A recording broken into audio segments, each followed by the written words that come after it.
মামা বলো না মামা। মামা শুনলাম তুমি নাকি বিয়ে করছো। হ্যাঁ ভাই না, ওরে মামা আমিও যাচ্ছিলাম আমেরিকায়, হঠাৎ দেখি আমার ফ্লাইট মিস। তাই ভাবলাম মামার বাড়ির ঘুরতে যাচ্ছি, আর আমি মামার বাড়িতে যাবো না। আর মামি কই, মামিকে দেখবো। রিমি দেখো কে এসেছে। কে এসেছে? আমার ভাগিনা।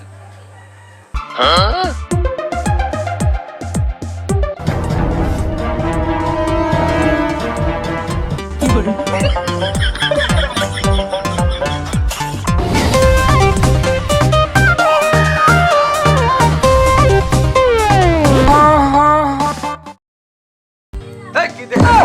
ব্যাগটা নিয়ে ভেতরে যাও, আমি ভাগনা অনেকদিন পরে বাসায় আসছে, আমি বাজার করে নিয়ে আসি। যাও সাথে করে নিয়ে যাও।